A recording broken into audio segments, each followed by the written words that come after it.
Alright. Okay. Testing, 1, 2. Alright. Okay. Hello, everybody. I'm going to be doing a live reading, so let me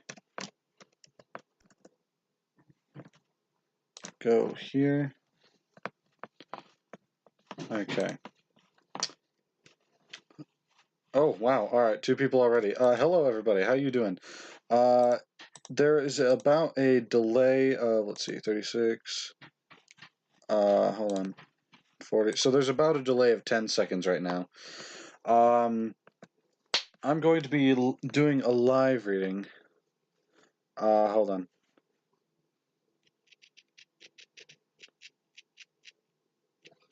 Okay. So, how is everybody? There's about like 10-second of delay. So, yeah. So what I'm going to start out with is I'm going to actually start out with a random story on Creepypasta here. I was actually not expecting to get 2 people right off the bat, so I am going to turn those down. So let's see, random story. What do we got? One more for the orphan. How big is it? This is a small one. Okay, so we're going to start off with a small one, and then I'm going to take a request. So it seems we have 3 people watching right now. Hello, everybody, and I know you've been waiting for me to go live. It seems like everybody has recently. Let me send out the invitation for other people to watch because other people wanted to watch. I'm also going to be taking requests for reading requests. So if anybody has like a story they want me to read, any genre or anything, as long as it's, you know, appropriate. I mean, you can swear, but like as long as it's just that appropriate, I don't care. So hold on, it looks like I have a keyframe frequency of 4 seconds or less, which is fine. Yeah. Okay.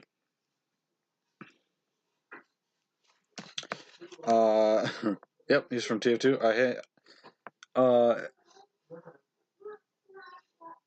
You hated my. Alright, so that's my. Willow Unruh is my little sister, so she can't really type that well, but I know what she meant.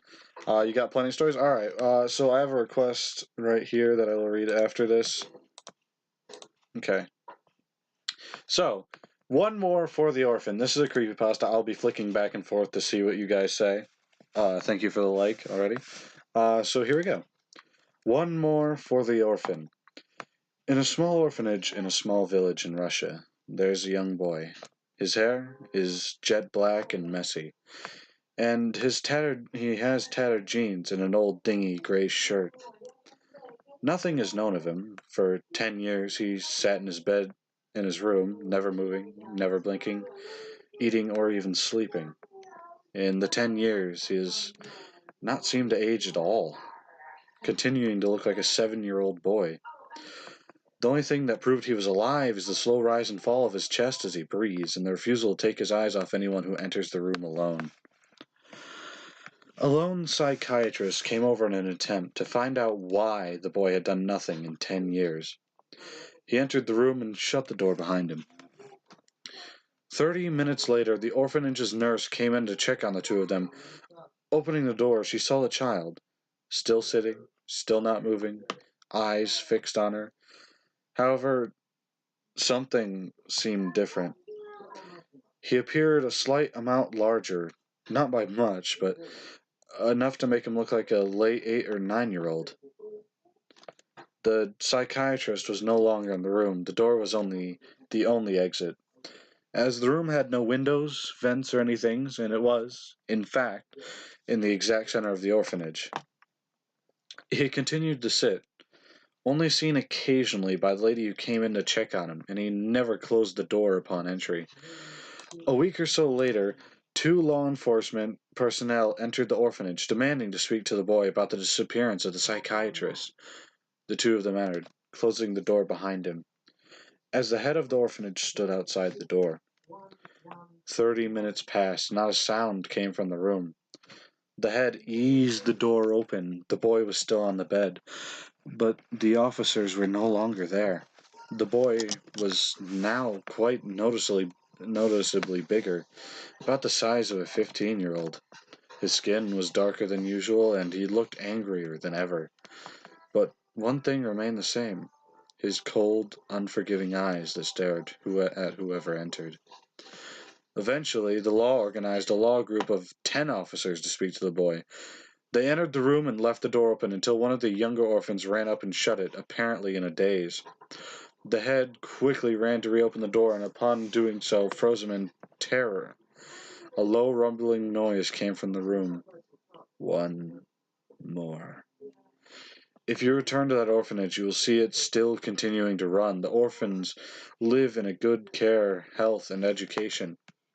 However, there is one room that you see is still boarded up and far from enterable. If you ask what is behind it, you'll be removed forcibly from the orphanage. However, when no one's looking, if you place your ear to the door, you'll hear a low, ominous growling sound. And if you listen for a bit, you'll hear one more.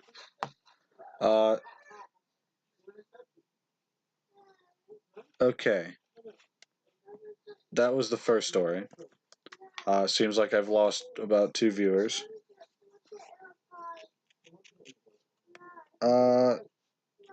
So, any story you guys want next? Either of you?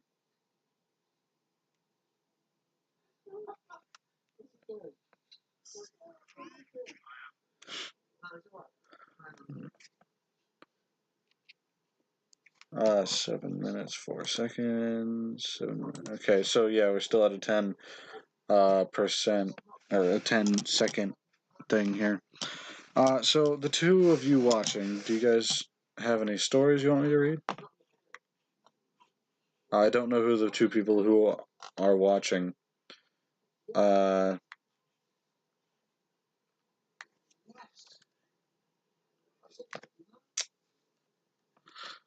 oh. Okay.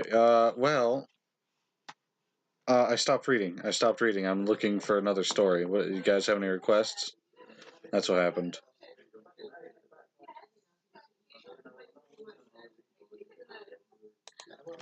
Uh,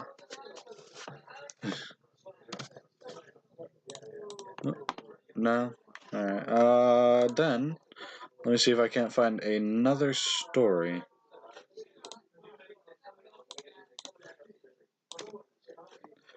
How long is this one? Not very long. Let me get one for you. Alright, Cross the Bow. You go ahead and bring that out for me, and I'll take and read it.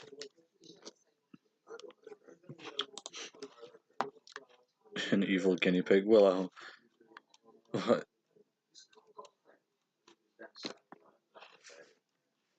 Ah. Anyway, to everybody who's watching, welcome. I'm going to be doing a live reading. I'm taking requests for what you guys want me to read. So yeah,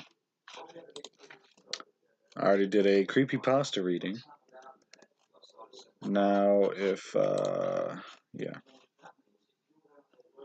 I'd also like to while I'm waiting for this request, I'd also like to thank everybody because I'm really close to 100 right now. I'm actually almost at 80, and it's really nice. And I'd like to thank everybody for that.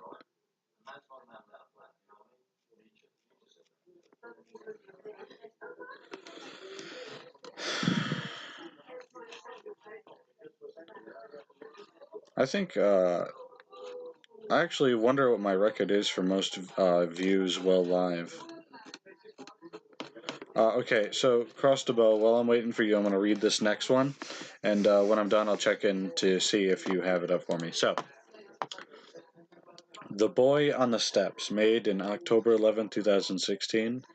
Here we go. This was Peter's favorite time of the year. Late fall. Almost all the leaves had fallen from the trees, and the crisp, cool temperatures made for almost perfect weather for him. Peter was a mailman in a somewhat affluent suburb of the city, doing one of the few remaining runs that still had delivery door to door. He would start at one end of the neighborhood and, at a good work rate, would be able to complete his deliveries before 2 in the afternoon. He enjoyed his work and tried to keep a quick pace, both for the health benefit it provided and to be able to finish his day early. He never saw many people on his run. Those he came across would make like he wasn't there. Part of the background, if you will. Peter didn't mind much. He would just smile after trying to make some eye contact, then continue on his way. It was early one morning, a little bit into his route, when he came across a little boy sitting on the steps of an older house. He may have delivered here 100 times already, if not more. Rarely did he see anyone around that place, for from his vague memory he recalls he may have come across his boy once or twice. His time seemed different, like he almost was waiting for it. He was no more than 10, a bit pale, with sandy blonde hair, piercing blue eyes, and almost no expression on his face. He never took his eyes off of Peter as he sat there on the steps waiting for the mailman to make his delivery. Peter thrust a letter into the boy's outstretched hand and gave him a smile. He continued on his way, oblivious to the boy's eyes as they followed him down the street. The next day was similar, only the boy was at a house further up the street, early on his run. Peter went through the motions, putting the envelope in the boy's hands, and walked toward the next house. Although he knew that this boy probably didn't live at the house he found him at, he almost felt compelled to hand him the mail. Every day their little game continued, and every day the boy was waiting at the house further and further up the street. Peter would spot the boy from a distance, and sure enough, there would always be delivery for the house where the boy sat. There were never any words exchanged between them, but a general uneasiness on Peter's part started to become quite evident every time he approached the steps where the lad sat. Peter started being very anxious about this part of his job. He felt a sense of dread as he would approach the boy and almost be frightened in his presence. Peter could feel that something just wasn't right with the whole situation. The next day started like any other, but as he made his way towards the boy's street, he realized that object of his angst would probably be at the first house on the block due to him moving up the street a few houses each day. He turned the corner and was greeted with a makeshift memorial right on the curve, propped up on a lamppost, where flowers, crosses, little stuffed animals, and a few toys. Wearily, Peter looked over to the first house, almost shaking. That memorial is for the boy. It must be for the boy, Peter thought. He looked over to the house, half expecting not to see him. The boy, however, was there, sitting on the steps, waiting for him. The scene seemed even scarier this time, given Peter's revelation. The boy was looking down at his own feet this time, a few tears visible on his pale cheeks. The mailman reluctantly approached him with his usual letters and put them in his hand. "Do you know what happened here?" Peter asked the boy. The little boy looked up and nodded, more tears streaming down his cheeks. He pointed to the memorial at the foot of the lamp-post and then upward, to a paper taped about eye level that Peter didn't notice. Even though he couldn't read the words from where he was, he knew what the newspaper clipping said. "That's about you, isn't it?" Peter asked, his voice almost breaking. He couldn't believe he was speaking with a child who had died tragically at this spot. "No," the boy answered, almost in a whisper. "It's about both of us." Peter put his head on his hands and sobbed uncontrollably. The memories of the accident came flooding back, the car careening out of control, him trying to push the boy out of the way, the hit and run that disastrously took both their lives. "What's your name?" Peter asked as he tried to compose himself with this new truth. "Michael," said the boy in a bit of a stronger voice than before. "Well, Michael, I think I can finish early today," Peter told him. He put his mailbag down on the manicured lawn and started walking down the street, leaving the makeshift memorial on the corner behind them. Michael got off the steps and followed. All right. Okay. Okay, Bo, did you get it yet?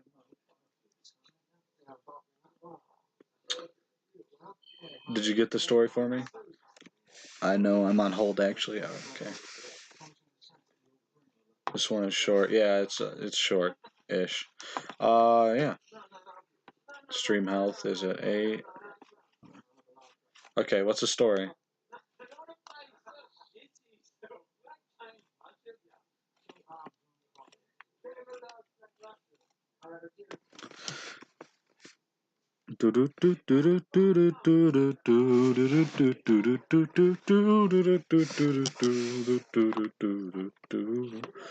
Let me pull up some I don't know, some, well, it depends on what the story he's going to be. Is it not sending? I don't know.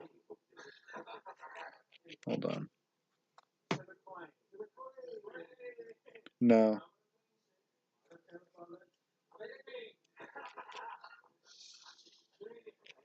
Oh no, it's not sending.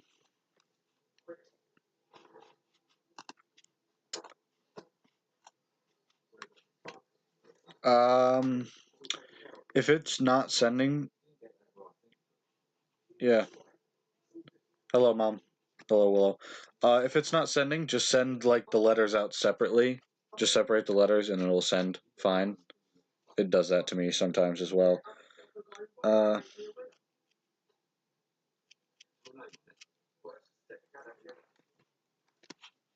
yeah, just separate the letters. That usually works. While that's happening, I am going to find some creepy background music for fun.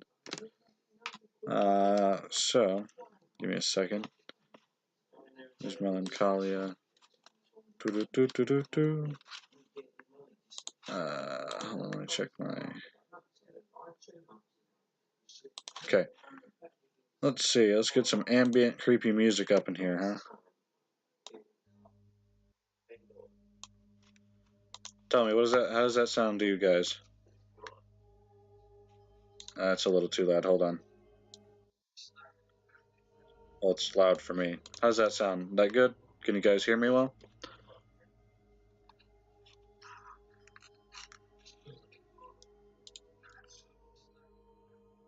Well, it's loud for me.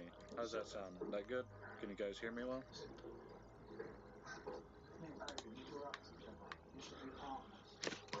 That sound good to you guys? I'm waiting for the answer here. Yeah? Okay. There's no music? Okay, it must be too quiet for you guys. My headset is really, really good, so like I hear things way louder than I should. Okay, well, now that we have that out of the way, I'm actually gonna turn the music down in my actual headset here, but you guys can hear it just fine. Okay, well, now that okay, yeah, there you go. Okay, I'm going to find another creepy reading, and then I'm probably gonna hop onto another thing. Maybe we'll do something funny. We'll go to Clickhole and see what stupid things they have there, huh? All right. Let's see, how long is this one? Oh wow, that is super short. Okay, we're gonna skip that one. That one's too short. What about this one? That one's too long. Oh my god, they spent a lot of time on this one. That one's really long. Okay. Hold on, give me a second.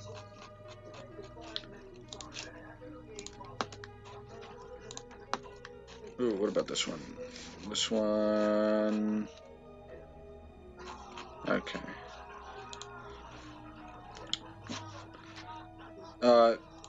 Who can hear it and who can't? As long as the majority can hear it, it's fine, because it's really loud for me.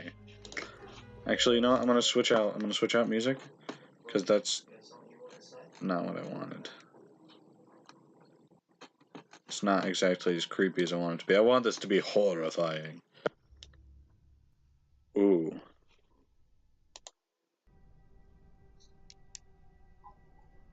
Oh wait, you know what? You know what? No, hold on, hold on.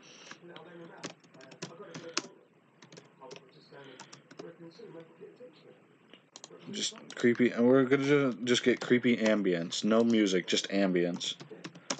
Just random sounds. Background music. There we go. There we go.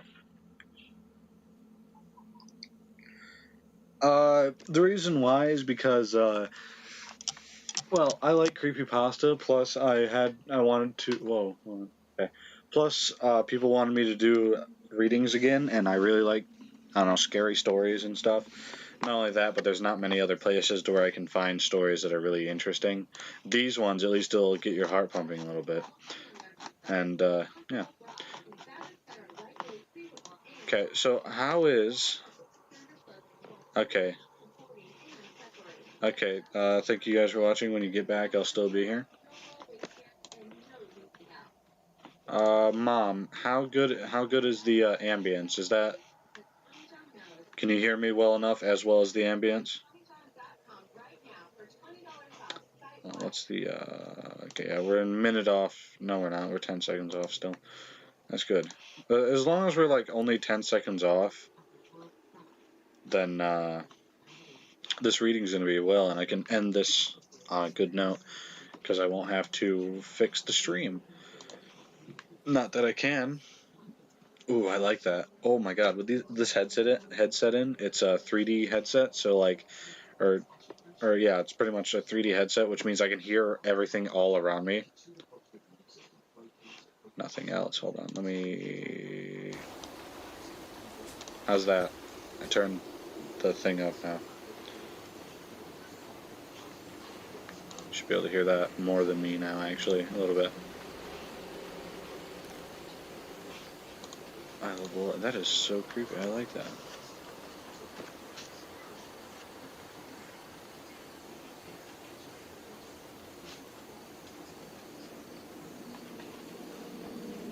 How's it now? Or yeah, it's pretty much a 3D headset. How's it now? Or yeah, it's pretty much a 3D headset.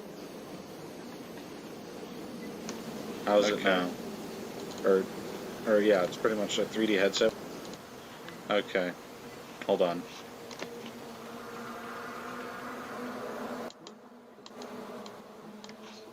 How's that? Oh, I'm gonna spend so much time just getting the ambience on. That's funny.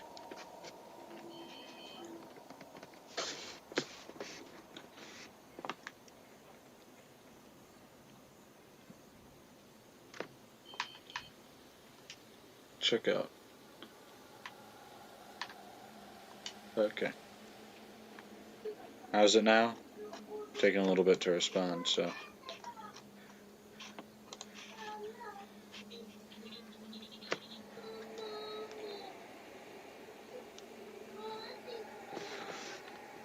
Alright, I'm just going to assume that's okay until I see your message. So,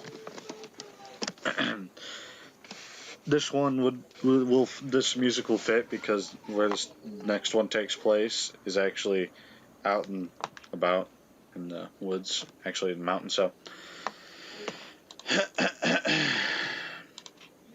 the two men stood in the crisp evening mountain air. The woodland that surrounded them on all sides was dense and deep. So, the first man turned to the other, straightened up his stab-proof vest. Where do we go from here? The other police officer clicked his radio off and turned to his counterpart. I think it's a good idea to turn off our radios. This guy is probably a little skittish after all he's been through. The Colorado mountains stood tall, so tall that in certain places the two officers could see the snow-capped peaks protruding into their view of the slowly darkening skies, where the canopy above them separated. Really wish we could get the search and rescue on. Really wish we could get search and rescue on this. This isn't my job. This isn't my job description, Rick. One man grunted to the other, clearly upset with their task. Yeah, well, we can't. You know what the sheriff said. He wants his own guys on this, not some tree hugger with an SAR badge on his chest. The men exchanged slightly bemused, somewhat anxious glances and began to trudge toward the steep incline where the foothills of the Rockies began. As the two men marched further into the thick woodlands, they became hyper-aware. Every snap of a twig, every little animal that bleated, screamed, and hollered in the still evening air became a foghorn, alerting them to the presence of everything with a pulse. "How far do you think Gray chased this poor guy?" asked James. The other man, who was a little older than the first, and whose name was Richard, replied in a calm voice, "God knows.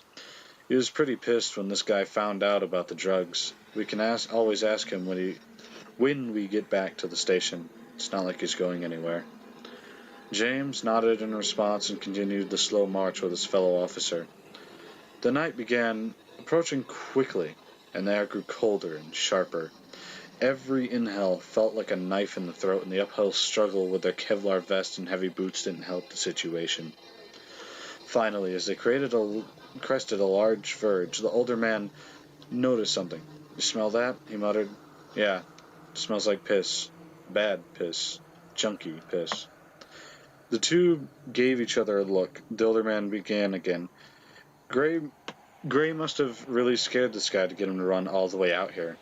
We gotta be like 30 miles from where we started and at least 5 miles from the nearest trail." The younger man shifted uncomfortably in his spot, his hand gripping the butt of his holstered pistol. Richard noticed the younger officer's anxiety and placed a firm hand on his arm. "Easy there, boy. No need for that. Just keep your eyes open. Sheriff won't be pleased if this guy gets spooks and runs off. He wants to see him."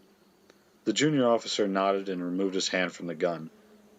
Richard led the way, slowly stalking through the woodland, the younger James following behind him cautiously. Suddenly, Richard signaled that he could see something in the distance, and James froze up. With renewed vigor, both men began to pick up their pace, but remembering to take extra care of how much noise they made. No wonder Gray gave up chasing after this guy. Even if he did want him dead, the terrain out here is hell, James thought to himself silently as it crept ever closer to what appeared to be a man huddled underneath a tree. Okay, good. Everybody's back. The man was shivering and only wearing jeans and a t-shirt. Wait, hold on. I hear you. Now it's fuzzy. I hear it some, but then I had a kid in it. Oh, yeah, well, okay. Where was I? The man was shivering and only wearing jeans and a t-shirt. He saw the two officers, and his eye widened, a trace of hope in them. "Oh, thank you. Please, you've got to help me. Some guy chased me up here. He wanted to kill me," the man sputtered. Richard put his arm across James' chest to stop him approaching the man. He took a few steps towards him, one hand on his belt and the other splayed and held out in the direction of the man. "I know, son. We know. Just calm yourself down now and we'll get you out of here. Don't worry." "Oh my God, thank you. Thank you so much." The noise was deafening. The cracks split the night air and the flash blinded James. The man's body slumped backward against the tree and clumsily rolled to the floor, blood gushing from the gaping wound at his forehead. James hadn't even seen Richard pull his gun. Richard stood with his gun still suspended in the direction of where the junkie once stood. He moved forward and took a picture with his phone, which he removed from his pocket. He thumbed at the phone, sending a picture, and made a call. "This is Norton. Put me through to the sheriff, please." He stood, slowly clipping the holster strap over the handle of his gun, which was now back at his hip. "Sheriff Gray?" "Yeah, we found him. I've sent you a picture. Was he the only one who saw you with the supplier?" "Okay, good. We'll come back in." Oh, that ending was confusing. Oof. Yeah, I'm going to the comments, and the people there are also confused at the ending too, so that's funny. That was an interesting one. Okay, we already have forest ambience, so now we gotta find something else, and then actually, hold on. Check something real quick.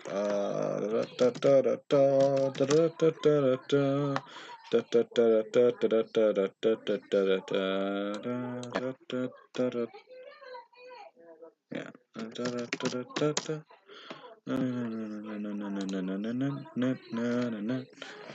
Let's see, what do we got?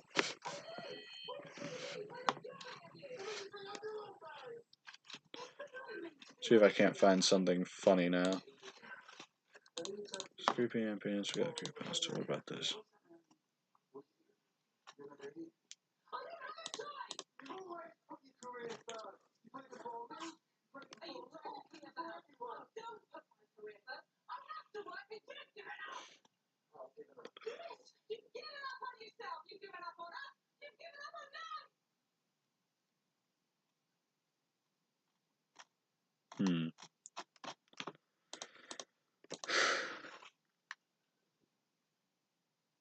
They were tying. Oh, okay, yeah, they were tying up the loose ends. You saw the cop with his plier, and they didn't want him talking. Oh, okay. So, I gotcha. All right.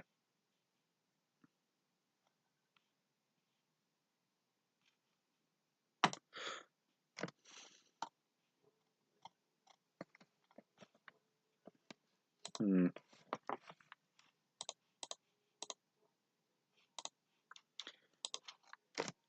Uh,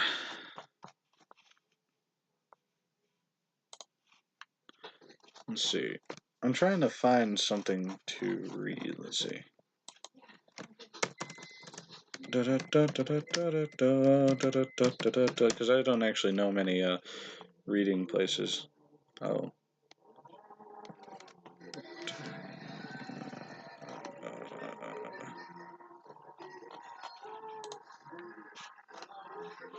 Okay, so we got two people watching. I guess it's Mom and Willow watching. Let's see.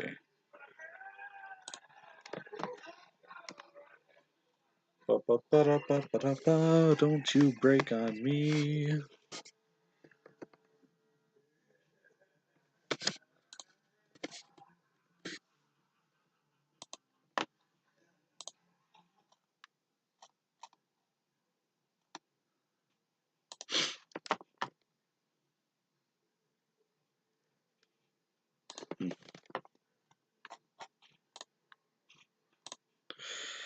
Alright, guess it's another creepy story we're going after. What's the next one about? And then I will change the music according. Oh,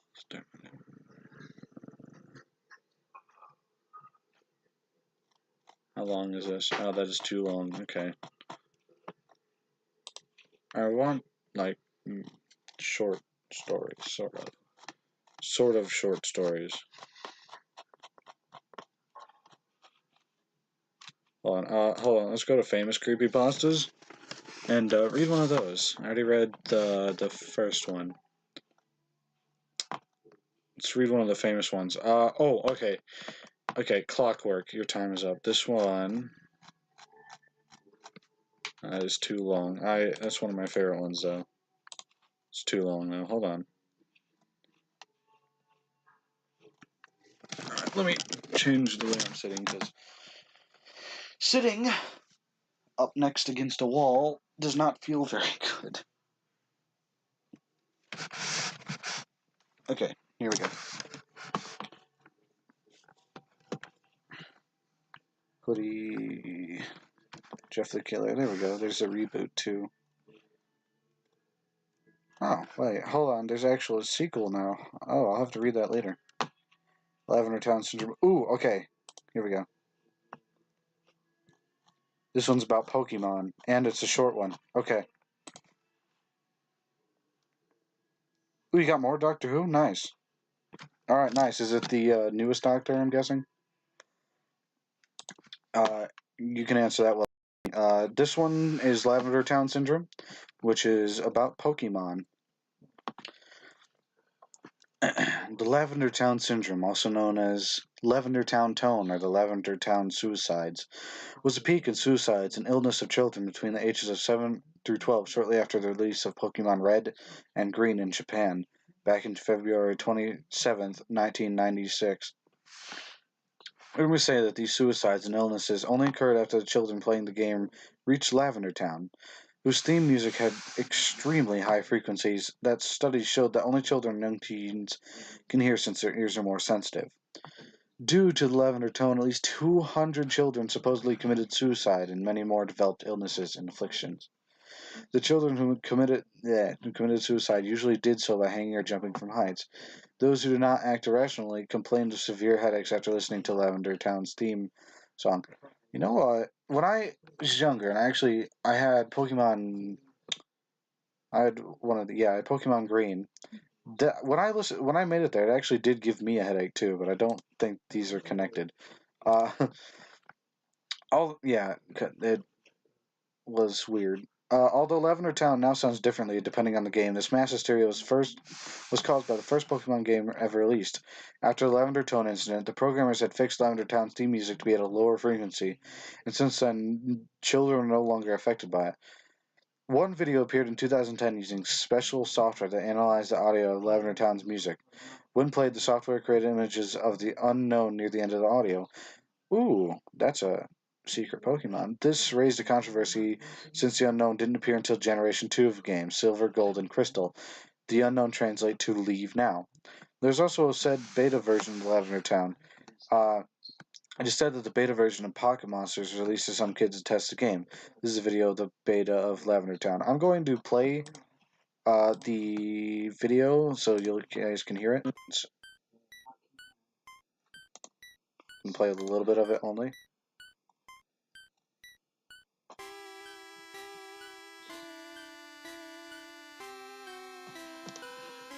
I think that's enough. Yeah, that is actually higher than I remember. So yeah, that's a nice one, I guess. What's next? Let's read more.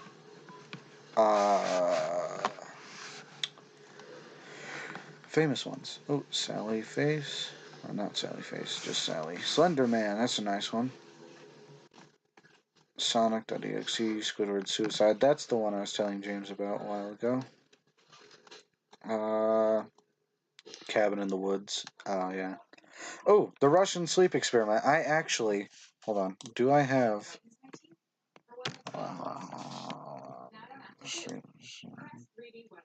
Streaming... recording. There we go. Yeah, I was actually doing the Russian Sleep Experiment. Yeah. So, you know what? Why don't I do the Russian Sleep Experiment live? Because I was actually going to do it a while ago. I forget how long it is. Okay, yeah. This one, I can't remember, but I believe this one's actually based off a true story. Maybe not completely, but like... I don't know. This was, when was it? It was like 1980s when they did this experiment. I'm not sure if this is real though. Hold on. I don't know. I'll check that out later. But I'm gonna give you the premise. The Russian sleep experiment is okay. Yeah, it's in the late 1940s. Actually, it tells you right here. So I'm just gonna start reading, and hopefully it's creepy enough to give you a chill. Russian researchers in the late 1940s kept 5 people awake for 15 days using an experimental gas-based stimulant. They were kept in a sealed environment to carefully monitor their oxygen intake so the gas didn't kill them, since it was toxic in high concentrations. This was before closed-circuit cameras, so they had only microphones and 5-inch thick glass porthole-sized windows into the chamber to monitor them. The chamber was stocked with books, cots to sleep on, but no bedding, running water, and toilet, and enough dried food to last all 5 for over a month. The test subjects were political prisoners deemed enemies of the state during World War II. Everything was fine for the first 5 days. The subjects hardly complained, having been promised falsely that they would be freed if they submitted to the test and did not sleep for 30 days. Their conversations and activities were monitored, and it was noted that they continued to talk about increasingly traumatic incidents in their past, and the general tone of their conversations took on a darker aspect after the 4-day mark. After 5 days, they started to complain about the circumstances and events that led them to where they were and started to demonstrate severe paranoia. They stopped talking to each other and began alternately whispering to the microphones and one-way mirrored portholes. Oddly, they all seemed to think they could win the trust of the experimenters by turning over their comrades, the other subjects in captivity, with them. At first, the researchers suspected this was an effect of the gas itself. After 9 days, the first of them started screaming. He ran the length of the chamber, repeatedly yelling at the top of his lungs for 3 hours straight. He continued attempting to scream, but was only able to produce occasional squeaks. The researchers postulated that he had physically torn his vocal cords. Did I change that? Okay. Oh, the most surprising thing about his behavior is how the other captives reacted to it, or rather, didn't react to it. They continued whispering to the microphone until the second of the captives started to scream. The two non-screaming captives took the bucks apart, smeared page after page with their own feces, and pasted them calmly over the glass portholes. The screaming promptly stopped. So did the whispering to the microphones.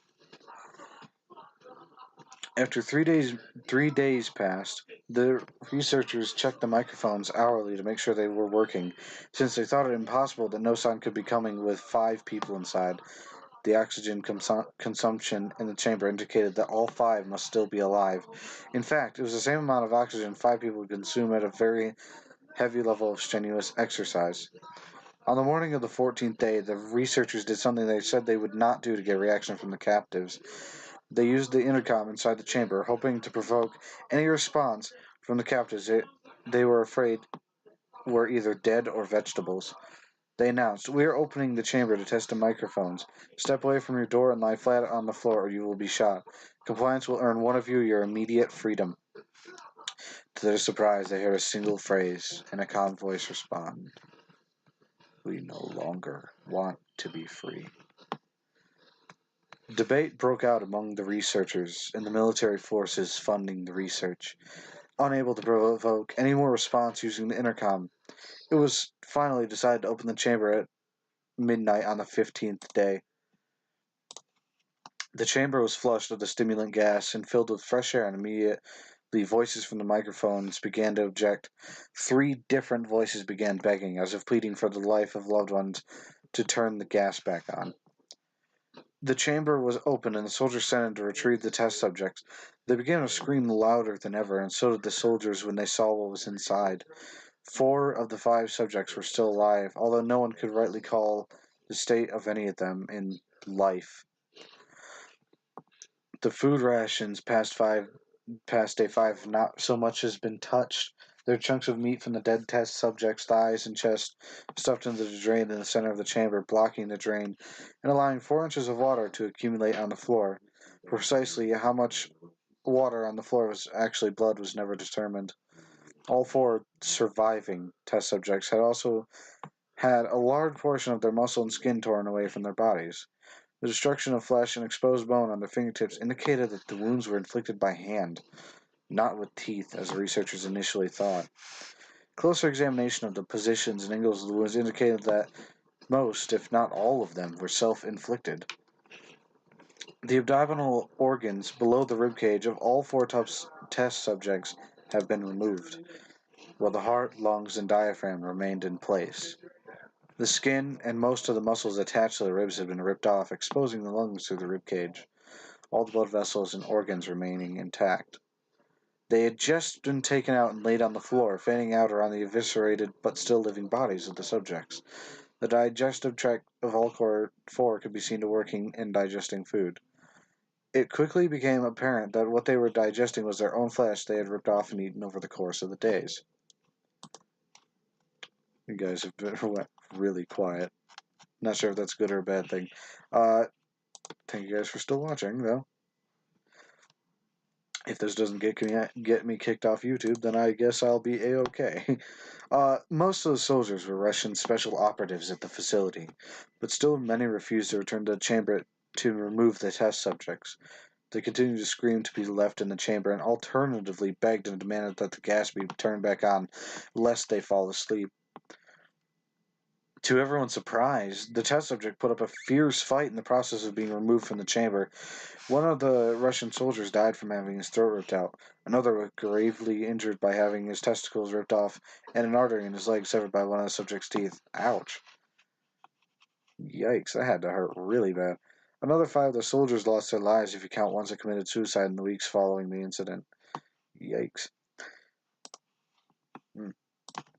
In the struggle, one of the 4 living subjects had his spleen ruptured, and he bled out almost immediately. The medical researchers attempting to sedate him, but this proved impossible. He was injected with more than 10 times the human dose of morphine derivative and still fought like a cornered animal. Ooh. Breaking the ribs and arm of one doctor. Whose heart was seen to beat for a full 2 minutes after he had bled out to the point there was more air in his vascular system than blood. Even after it stopped, he continued to scream and flail for another 3 minutes, struggling to attack anyone in reach and repeating the word more over and over, weaker and weaker, until he finally fell silent. Hello, Crostabo. Welcome back. Things are getting really creepy. Also, I have read this before, but I promised to read it from someone else. So, like I said, contains horror elements, dark subjects, heavy language, and other spooky things. Listen at your own risk. Warning! So, if you guys don't feel like getting scared by the Russian sleep experiment, you may leave. So what's happening is, well, we're pretty much halfway through. The surviving 3 test subjects were heavily restrained and moved to a medical facility. The 2 with intact vocal cords continuously begged for the gas, demanding to be kept awake. The most injured of the 3 was taken to the only surgical operating room that the facility had. In the process of preparing the subject to have its organs placed back within his body, it was found that he was effectively immune to the sedative that they had given him to prepare him for the surgery. He fought furiously against his restraints when the anesthetic gas was brought out to put him under. He managed to tear most of the way through a 4-inch wide leather strap on one wrist, even though the weight of a 200-pound soldier was holding that wrist as well. It took only a little more than anesthetic to put him under. Only took a little more anesthetic than normal to put him under. And the instant his eyelids fluttered and closed, his heart stopped. In the autopsy of the test subject that died on the operating table, it was found that his blood had triple the normal level of oxygen. His muscles that were still attached to the skeleton were badly torn. He had broken 9 bones in a struggle not to be subdued. Most of them were from the force his own muscles had exerted on them. The second survivor had been the first of the group of 5 to start screaming. His vocal cords destroyed. He was unable to beg or object to surgery, and he only reacted by shaking his head violently in disapproval when the anesthetic gas was brought near him. He shook his head yes when someone reluctantly they tried the surgery without anesthetic, and he did not react for the entire 6-hour procedure of replacing his abdominal organs and attempting to cover them with what remained of his skin. Talking this long actually makes my throat hurt, which is weird. So yeah, this might be the last story, actually. The surgeon presiding stated repeatedly that it should be medically impossible for the patient to still be alive. One terrified nurse assisting the surgery stated that she had seen the patient's mouth curl into a smile several times whenever his eyes met hers. Okay, nobody's talking really, so... When the surgery ended, the subject looked at the surgeon and began to wheeze loudly, attempting to talk with struggling. Assuming this must be one of the drastic importance, the surgeon had a pen and pad fetched so the patient could write his message. It was simple. Keep cutting. The other 2 test subjects were given the same surgery, both without anesthetic at all, although they had been injected with a paralytic for the duration of the operation. The surgeon found it impossible to perform the operation while the patients laughed continuously. Once paralyzed, the subjects could only follow the attending researchers with their eyes. The paralytic cleared their system in an enormously short period of time, and they were soon trying to escape their bonds. The moment they could speak, they were again asking for the stimulant gas. The researchers tried asking why they had injured themselves, why they had ripped out their own guts, and why they wanted to be given the gas again. Only one response was given. I must remain awake. All three subjects' restraints were reinforced and they were placed back into the chamber awaiting determination as to what should be done with them. The researchers, facing the wrath of their military benefactors for having failed the stated goals of their project, considered euthanizing the surviving subjects. The commanding officer, a former KGB agent, instead saw potential and wanted to see what happened if they were put back on the gas. The researchers strongly objected but were overruled. In preparation for being sealed in the chamber again, the subjects were connected to an EEG meter and had their restraints padded for long-term confinement. To everyone's surprise, the three stopped struggling the moment it was let slip that they were going back on the gas. It was obvious that at this point all three were putting up a great struggle to stay awake. One of the subjects that could speak was humming loudly and continuously. Sorry. Yeah, this is what happens when I talk for too long or read stories out loud. The mute subject was straining his legs against the leather bonds with all his might, first left, then right, then left again for something to focus on. The remaining subject was holding his head off his pillow and blinking rapidly. Having been the first to be wired for EEG, most of the researchers were monitoring his brainwaves in surprise. They were normal most of the time, but sometimes flatlined inexplicably. It looked as if he were repeatedly suffering from brain death before returning to normal. As I focused on paper scrolling out of the brainwave monitor, only one nurse saw his eyes slip shut as the same moment his head hit the pillow. His brainwaves immediately changed that of a deep sleep, then flatlined for the last time as his heart simultaneously stopped. Could somebody say something in chat? I'm not sure if anybody's still there. It says 3 concurrent viewers, but I'm not sure. He pointed. The only remaining subject that could speak started screaming to be sealed in now. His brainwaves showing the same flat lines as others who had just died from falling asleep. The commander gave the order to seal the chamber with both subjects inside, as well as 3 researchers. One of the named 3 immediately drew his gun and shot the commander point blank between the eyes, then turned the gun on the mute subject and blew his brains out as well. He pointed his gun at the remaining subject, still restrained to the bed, as the remaining members of the medical and research team fled the room. I won't be locked in here with these things. Not with you, he screamed at the man strapped to the table. What are you? He demanded. I must know.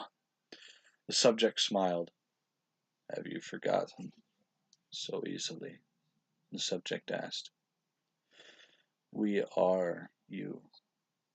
We are the madness that lurks within you all, begging to be free at every moment in your deepest animal mind. We are what you hide from in your beds every night. We are what you sedate in the silence and paralysis when you go to the nocturnal haven where we cannot tread. The researcher paused, then aimed at the subject's heart and fired. The EEG flatlined as the subject weakly choked out.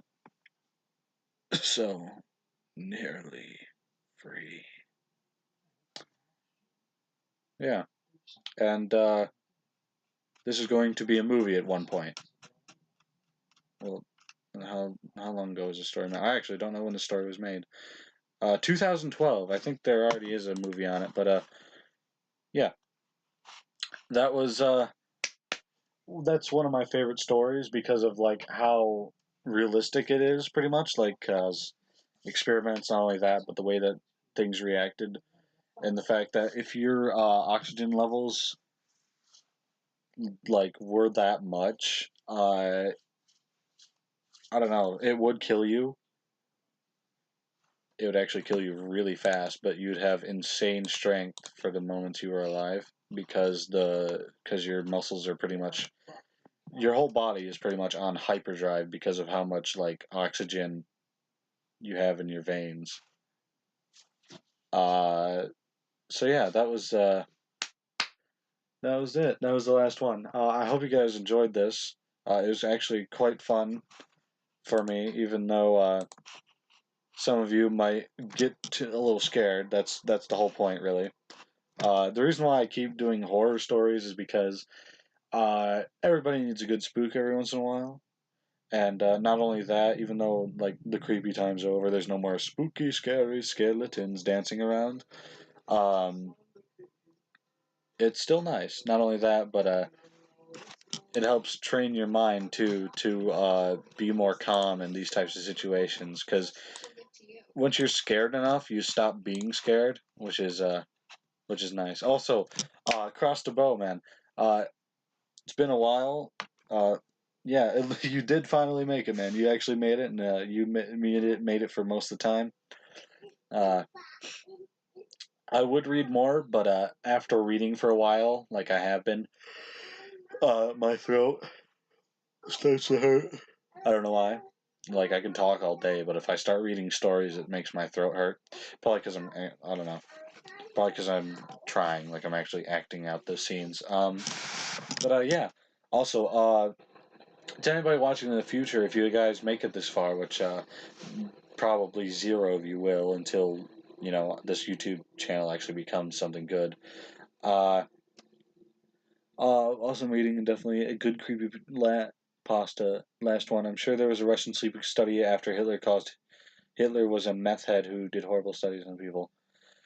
Uh, yeah, he got a bunch of I can't remember, but there was this doctor that took like Jewish children and did experiments on them, which is sadly how we got most of our medicines today, and that's what happened.